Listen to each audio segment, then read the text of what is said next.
Hey YouTube, it's Lana. This is from Corporate to Crystals, and today's video we're going to be talking about telepathy. What a fun video. I ever think I'd be doing a video on telepathy? No, but here we are. What a wild life. Okay, cool. Let's get into it. So, I think the reason why this telepathy video is really important to me is because this was actually one of the main reasons, in every twin flame journey and soul connections in general, I think, there's a lot of doubt. You doubt you're experiencing this, you doubt the love, you doubt that they love you back. Like the whole thing is this, you're looking for external validation because you're constantly like sitting in doubt because your intuition and external reality aren't matching, right? So for me, one of the main reasons why I was in denial over this being my twin, was that the telepathy for me that I was experiencing, I didn't know it was telepathy. I kept thinking of telepathy as like reading each other's thoughts or knowing each other's thoughts, which is true. And then like the astral stuff. And I kept hearing all these twins talking about these like wild astral things. And I was like, wow, okay, maybe this is not my twin, And if I'm honest, I almost kind of hoped it wasn't my twin because, I don't know. I just felt like maybe that would give him and I a better chance or something. I don't know what my problem was with that. But I kept trying to convince myself I wasn't a twin and this wasn't a twin. And it all tended to come down to like me doubting my experience off of my lack of telepathy. And so it wasn't until I got later on in the journey, I'm like, oh girl, we have like all sorts of telepathic experiences. It's just I wasn't viewing them that way during the journey. So that's why I felt like this video is going to be important, to share my perspective. So I have a little list here, by the way, I'm looking at. So the first thing I want to say, the reason why I felt like I wasn't a twin or this wasn't my twin, is because I kept hearing about the dreamscape and the astral realm with twins. And if anything, on my journey, I felt like my dream recall, so remembering my dreams that I had, it actually like was almost non-existent.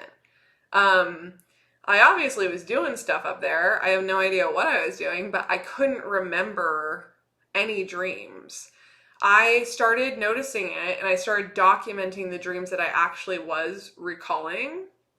And from, within the 2 years that I have had or been on my awakening journey, on my twin flame journey, I have 7 dreams that I recalled.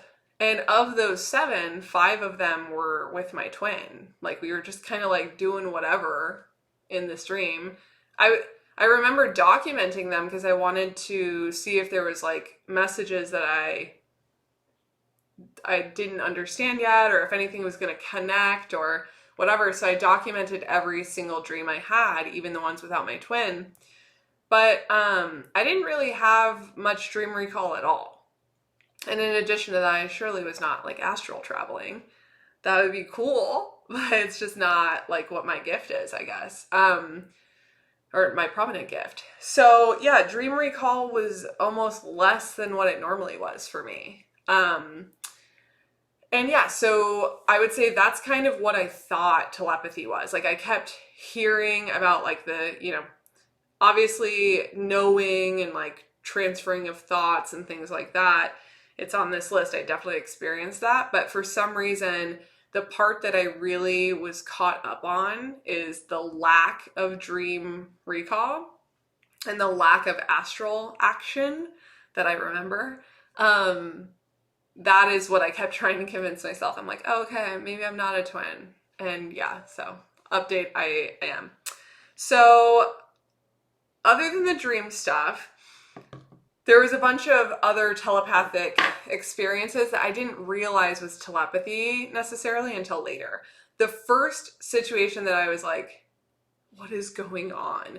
I remember, one of the items on this list is instantaneous knowing of what they are thinking and feeling. And this is, you know, when my twin and I first broke up, even though we weren't in a relationship, you get my point? When we first broke up, it's like a month or so later, and I just like know things, and I know how he's feeling, and I know whatever. I just was convinced, and it wasn't like an obsession at that point. It was just like, yeah, I just know this man loves me, and I know he's running, and I know yada yada yada. And I remember there were about 2 or 3 situations where I actually, like, my knowing came through as like a thought, but the thought, this sounds crazy, but the thought came through back here, where, you know, I'm sure most of us don't really think about where our thoughts come from, but if my thoughts normally feel like they come from here. I sound crazy, but they felt like they come from right here. And all of a sudden, the reason I noticed this is because these thoughts felt like they were coming from a different lower and back space. And of course, I explained it away. I'm like, okay, you're crazy. Cool. Good to know. Let's not tell anyone that and like keep it moving. But those first handful of thoughts, they were always about him, and it was always about the way he was feeling. And so I paid attention, I remembered him, and I kind of like jotted it down, told no one, and kept it moving. So yeah, then for the rest of the journey, I would say the knowing, you know, the further I healed, the further I integrated, the higher I ascended, the knowing, it just was, you know, part of it, like part of every interaction. If my twin was posting something on social media, or if we were texting or whatever, even if we weren't even interacting at all, I just had a general knowing that was coming through. Like every post that he did, it's almost like he didn't have to say anything. And as long as his energy was existing, I would just know things, or I would just know where he's at, or what he's working on, what he's healing, or was supposed to be healing. And then I would know from our interactions his intentions, or like, you know, what I was supposed to do next. So like what he was doing and how I was going to interpret that, what's the spiritual wisdom within it, and the spiritual lesson that I was supposed to be learning, and how to move forward. So knowing about how he was thinking and feeling was just almost like automatic as I moved through. Okay, sensing their energetic presence. I mean, other than the really weird thing of like his thoughts coming through in a different place, that was pretty weird.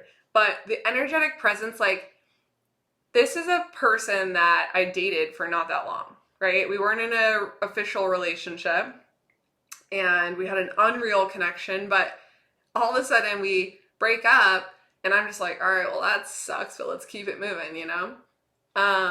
And yeah, like there was no way to keep it moving, because even if I'm going on dates or talking to other people or whatever, it felt like this man was around me. It felt like he was sitting on the couch next to me. It felt like he was in the corner of my room, and I didn't want to tell people that for a while because, you know, you sound insane. And so I was just like, all right, I'm losing it. Like, this is getting really weird. And so you introspect, and you're just like trying to get your crap together. And for me, the way I handled that is I'm like, okay, we are not in a good place. Like, we have to focus on ourselves. And so I just like, my body, I was drawn to focusing on myself because I literally thought I was going crazy. But yeah, so feeling his presence, it was like straight out the gate, like really quickly after him and I called it off, right? Then it just kept getting, throughout the journey, it never went away. And so I started like communicating back and forth with the energy. Once it stopped being like creepy and like weird, then I would kind of use it as an outlet, where if I was pissed off at him or something, I would just be like talking smack to this energy in the room, which, you know, still makes you look crazy, but it makes you feel better. So I did it.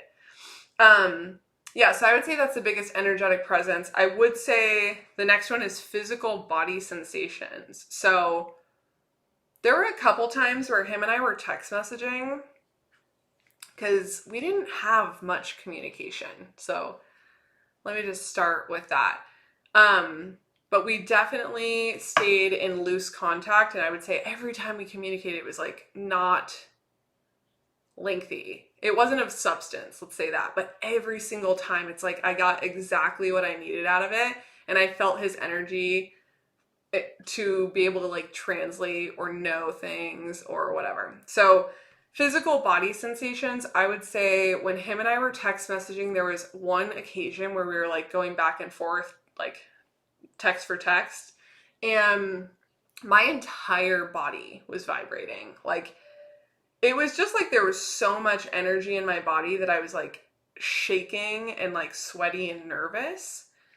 But like we were talking about the weather or something silly. Like there's no reason for me to be nervous or shaking. It just, the intensity of the connection and the amount of energy that was going through us, and also like me knowing what was going on and knowing that he had no idea, this whole thing just created this like massive amount of like energy rush. And it would happen when we would communicate, but that one specific time is like really, really intense.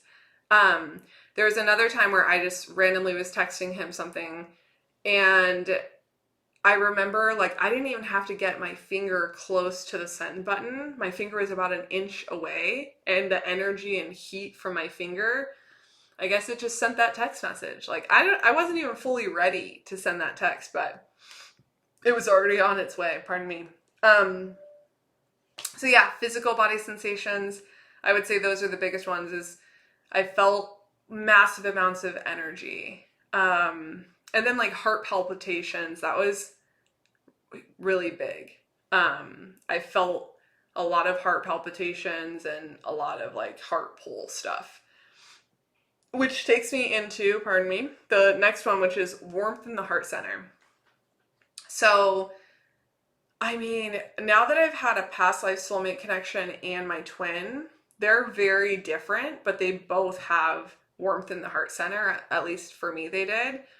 I felt warmth in the heart center for both of them, and the pull, like the magnetic pull, was there for both of them, but the twin one is just way, way different, like way more overwhelming. I remember with my past life soulmate, I remember feeling it, and I remember being like, oh my gosh, this is so intense. But with the twin, it literally is so intense that it's like debilitating. Like it's almost so intense that it's painful. And it makes it very scary, which is why everyone runs away from the connection, right? That's like, it physically makes you bend over because it's taking your breath away because of the intensity of the magnetic pull and like just energy within your heart center. So with my past life soulmate, I felt it, it's intense, but like it's not overwhelming. Like it might be overwhelming for someone who hasn't been a twin, which I love. That's probably why so many people think they're meeting their twin flame, but it's actually a past life soulmate. It's intense, but your twin is literally like, it is overpowering your body, and it just keeps getting bigger. So like you'll feel it, you know, at the beginning, and it just keeps growing and growing and growing. And for my past life soulmate, I felt it most at the beginning, and it has kind of like dissipated a bit. And it still feels intense for sure, but it's not even close to a twin pull. And I actually like that. Like it was so overpowering that it like literally took my breath away. And yeah, that's a lot. Like it was a lot. So I actually think if anyone's worried about, you know, I'll get into this in another video, but it is still very intense with the past life soulmate. It really is. It's just not like debilitating the way that the connection was with my twin. So yeah, that's warmth in the heart center. The next one, sudden bursts of energy or waves of intense sadness. So I talked about the energy like between us, but the way I'm interpreting this is feeling one another's emotions, essentially. And I can't speak for him. If he felt my emotions, poor guy, because I cry like constantly, right? But for me, the way I experience this is, let's say I'm having a great day. Let's say I'm feeling really strong. I'm practicing self-love, and I'm like in a good routine, and, you know, healing, right? I'm feeling pretty okay. Then all of a sudden, out of nowhere, an intense amount of sadness would creep in. And typically it would be at like the later part of the day, like towards the evening. And there would be no reason for me to be sad. Like there's no trigger. Typically, if you're sad, there's something that made you sad, and nothing was making me sad. So I started noticing that, and I was just like, whose is this? You know, like, where is this coming from? And it catches your attention. I also happen to be a transmuter. So one of my gifts is transmuting energy. So I transmuted for the general collective, or I still do, and I transmute for the divine feminine collective. So at the same time as I'm experiencing all these things, I also am transmuting my own energy and my own emotions, transmuting my twins, transmuting for the divine feminines, and then transmuting for the collective on like really big days. Like in the US, the election, I was like fully out of commission that day because the collective anxiety was so intense that I was like constantly just working on myself that day. So yeah, I would say that is a huge thing, is the waves of energy. It comes through as like a random wave of emotion. And with my twin, I could feel it was like personalized. I could feel it was his, where with the collective ones, it's just feels a little bit further away and a little bit more general, less personalized. So that's the way I experience this. Okay, the last one is the most, I guess, like the biggest one for me, which was connecting deeply and emotionally to the lyrics of a love song. Like, maybe it's just because I love music. I don't know, but this one was the biggest one for me. And, you know, I'm a little bit of a hopeless romantic, so I love music. And all of my healing work, one of the ways, especially when you're detaching, like you have to detach from this connection at times to live your life, right? So you're detaching, and as you're detaching just to like work, sometimes you have to get yourself back into the mindset of like, okay, I need to work on my healing. I need to tap into my heart center. I need to like feel, right? So what I started doing is every single song that felt like it was coming from spirit, whether it be, you know, my higher self, twins higher self, spirit in general, I gathered all of those songs, and most of them were like, you know, from my twin or with my twin. But I gathered all of those songs and I started creating a playlist. And that allowed me to then use those songs because they were personal to my journey and to my connection and my experience. So it almost immediately got me into my heart space every single time. So that was a huge part of my healing, is leveraging this playlist that was the telepathic messages that I was getting. And I just collected them all and just kept shuffling it to get myself back into that place that I needed to get to. So I actually am going to share that playlist with you guys.